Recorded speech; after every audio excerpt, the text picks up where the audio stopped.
comentaba que Jorge Bracamonte, flamante secretario ejecutivo de la Coordinadora Nacional de Derechos Humanos, nos iba a visitar esta mañana para conversar de varios temas. Estamos a puertas de un año más de la entrega del informe final de la Comisión de la Verdad y Reconciliación, que fue el 2003, un documento que es estatal, que fue recibido por el presidente de la República, en ese momento Alejandro Toledo, y creo que es la aproximación más seria a un país tan diverso y fragmentado que todavía nos cuesta reconocer.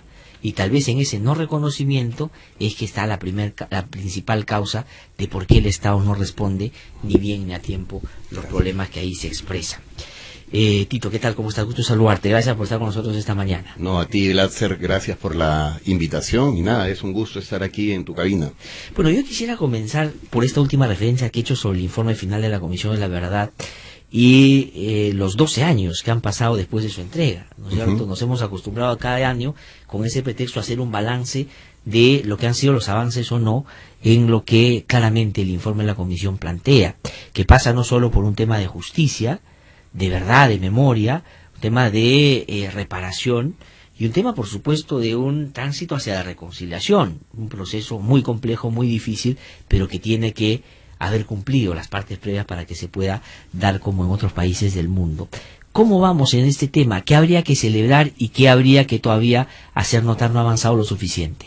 Sí, bueno, yo creo que habría que partir por lo que señalas, ¿no? El informe final de la Comisión de la Verdad y la Reconciliación es un documento del país, es un documento del Estado, es un documento producto de un trabajo que se ha encomendado a todo un equipo de profesionales, honorables y bastante reconocidos, ¿no?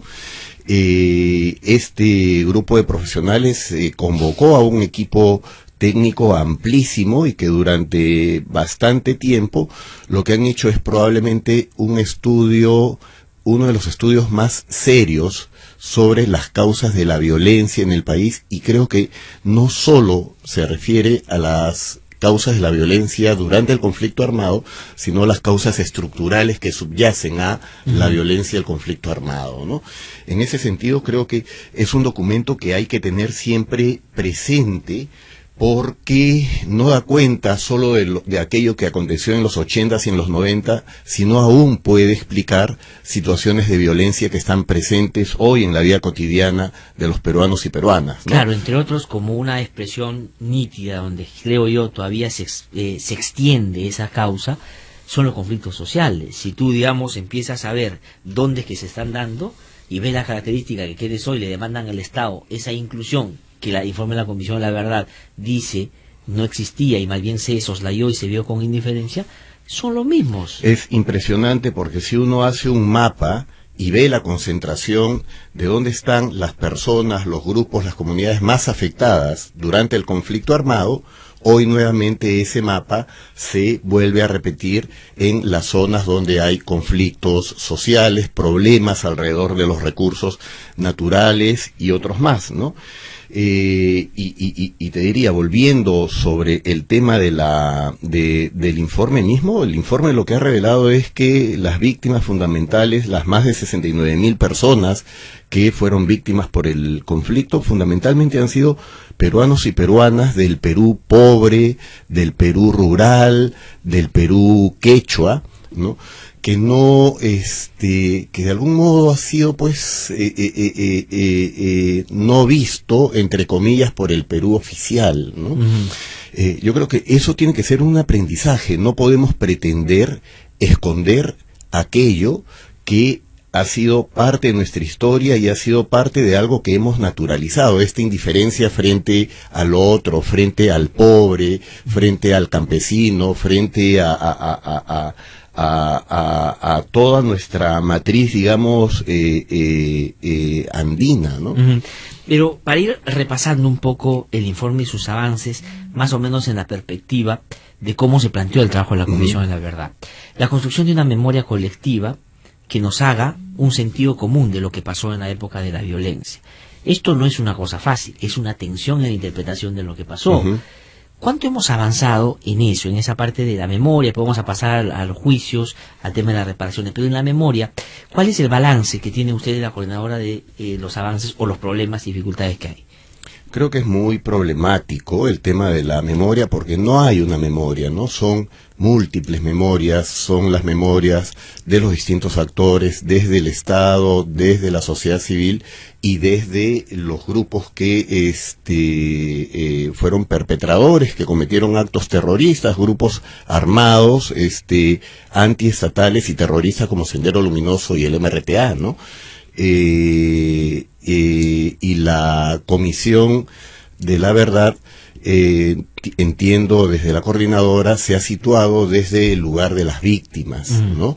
Desde las víctimas de todos los espacios, porque obviamente las víctimas eran campesinos rurales como también los policías, ¿no? Estos policías que a veces estaban desarmados en la esquina de una calle, avenida, y finalmente terminaban siendo víctimas, objeto de algún atentado, ¿no?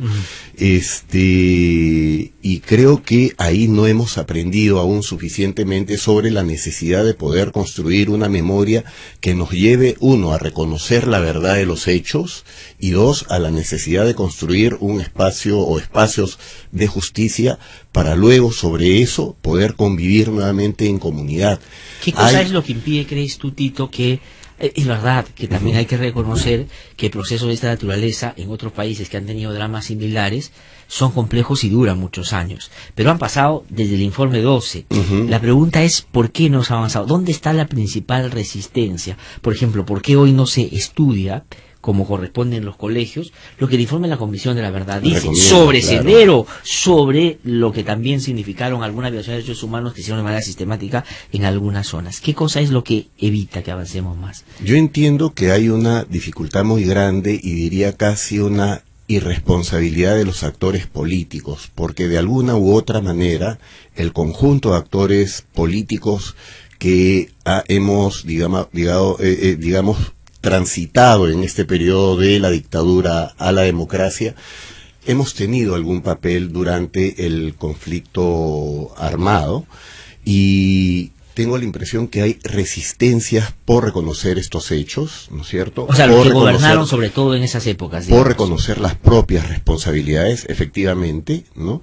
Y por pretender que todas las responsabilidades del conflicto están sobre un lado, ¿no? De esta historia, ¿no?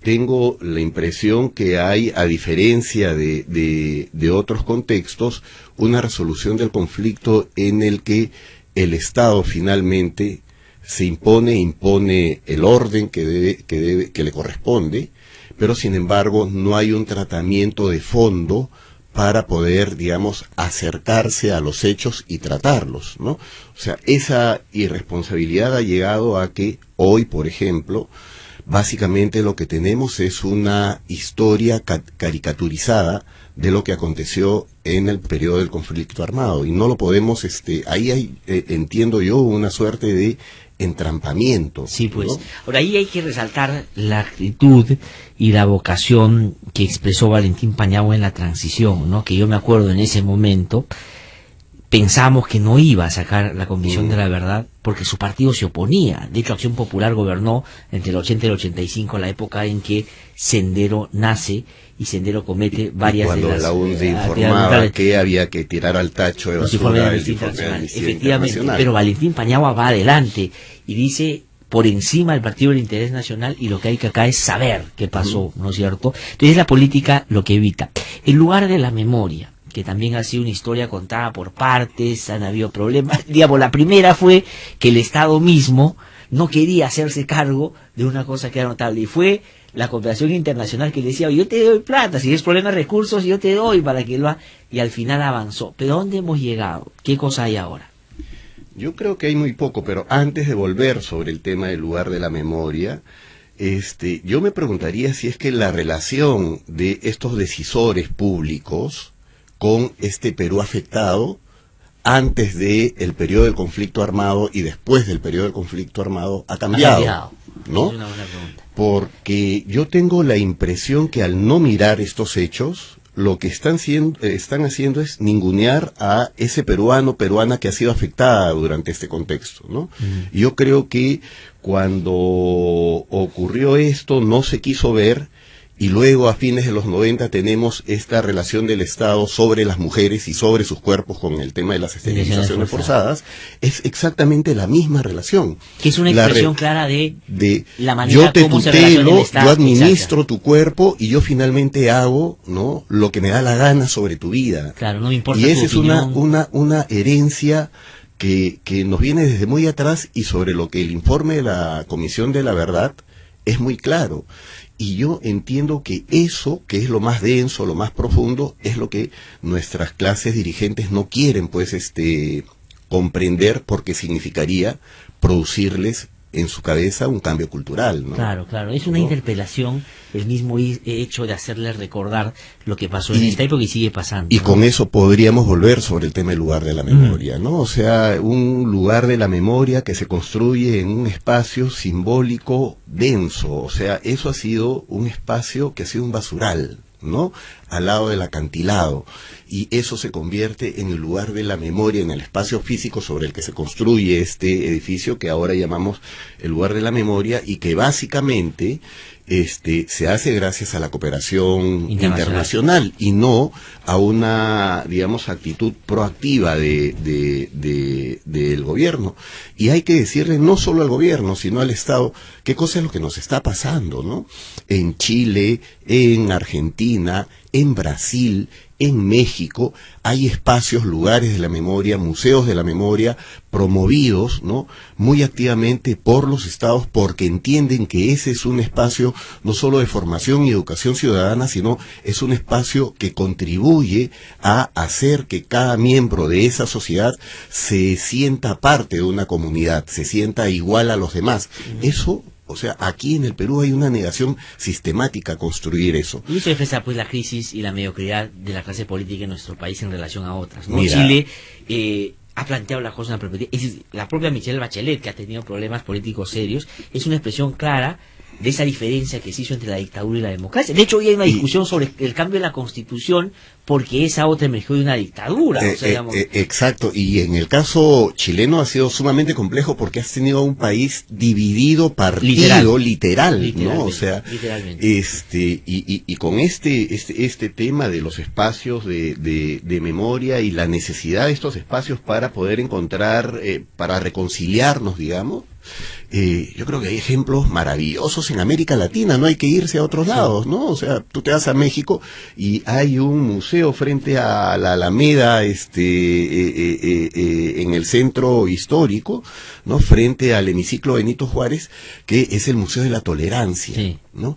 Y se enseña a respetar a los mexicanos en sus diferencias, ¿no? O sea, y es un espacio hermoso porque es un espacio masivo, ¿no? Entonces, que es, digamos, yo creo que la aspiración de un país a la vez democrático y que entiende en la diversidad su principal virtud y no su principal defecto. Como en el Perú. Como en el Perú, ¿no? O sea, y yo diría, entre México y Perú tenemos como dos historias paralelas de países indígenas, pero un país, México, ¿no es cierto?, es orgulloso de su lado indígena y lo expresa en frases que en el Perú no existe, ¿no?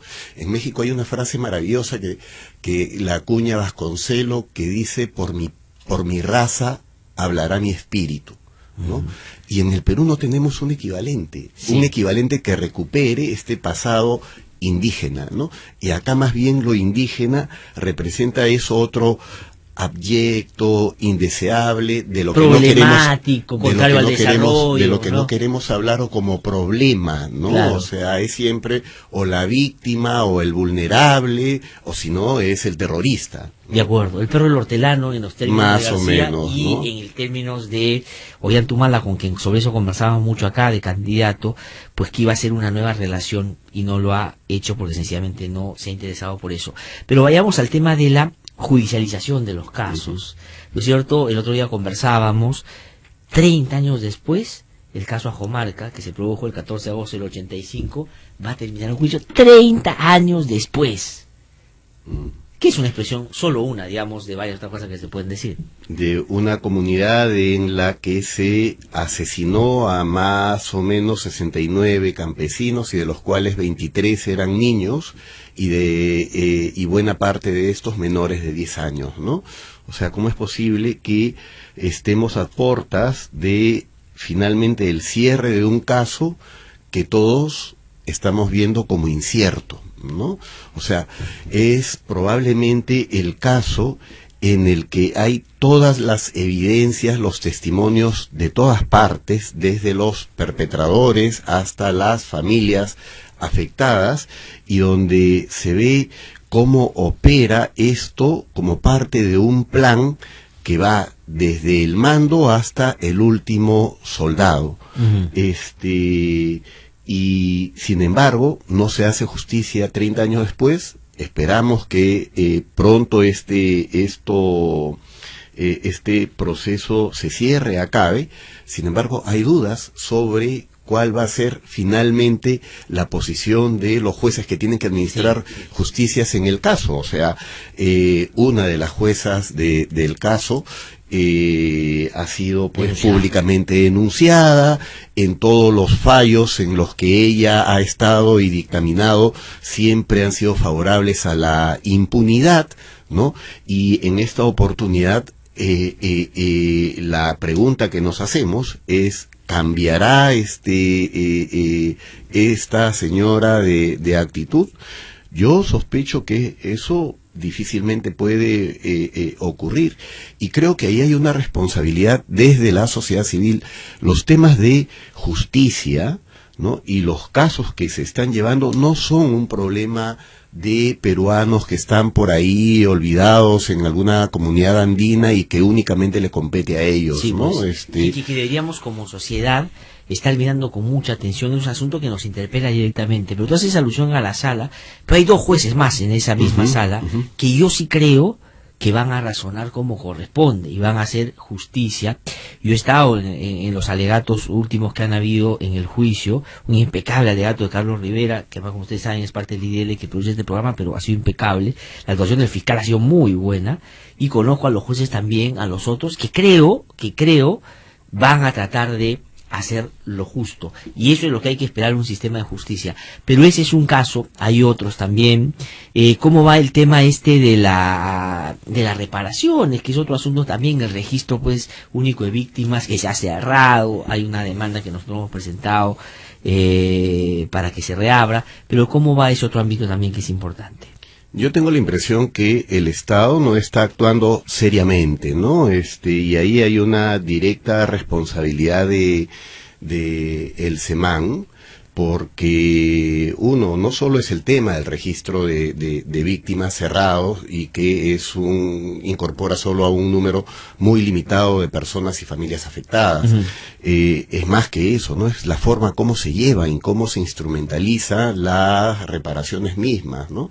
El hecho de pretender que con 10.000 soles se está reparando a las familias que perdieron una vida, ¿no? Y si hubiera sido 2, ¿no es cierto? Es solo estos 10.000 soles, tardíamente, cuando ya buena parte de los familiares también han muerto, etc., ¿no?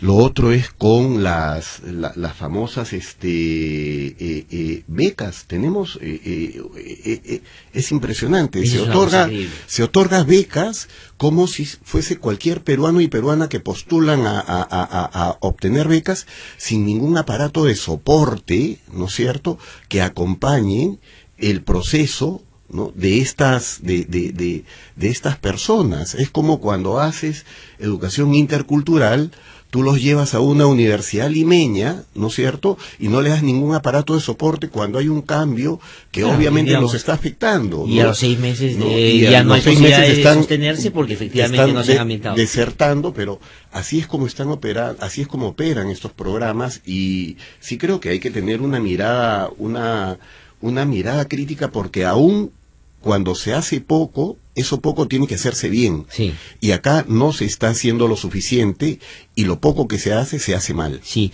Ahora, Tito, el tiempo lamentablemente se me está quedando corto, pero te quería preguntar, el plan de búsqueda, el plan de desaparecidos también, que es digamos, en nuestro país hay registrados miles de desaparecidos. Aproximadamente 16.000. 16.000. ¿Cómo puede una Según sociedad vivir datos con oficiales. 16.000 personas que no sabemos dónde están? Pero un plan de búsqueda no hay. Es decir, ese también es una tarea pendiente, ¿no es cierto? Esa es una tarea pendiente que está en el Congreso, los familiares están bastante movilizados y desde la sociedad civil entiendo que también se han generado distintos espacios, pero no hay respuestas, ¿no? Sí. Dos últimas preguntas, una que tiene que ver con el contexto más político electoral. Uh-huh. El debate político está yendo, va tratando de responder a algunos asuntos que van a ser centrales: crecimiento económico, seguramente lucha contra la inseguridad, seguramente algo de corrupción. Y tengo yo la impresión, y te pregunto por eso, que más bien los temas de derechos humanos van a aparecer un tercer orden, no van a ser los centrales.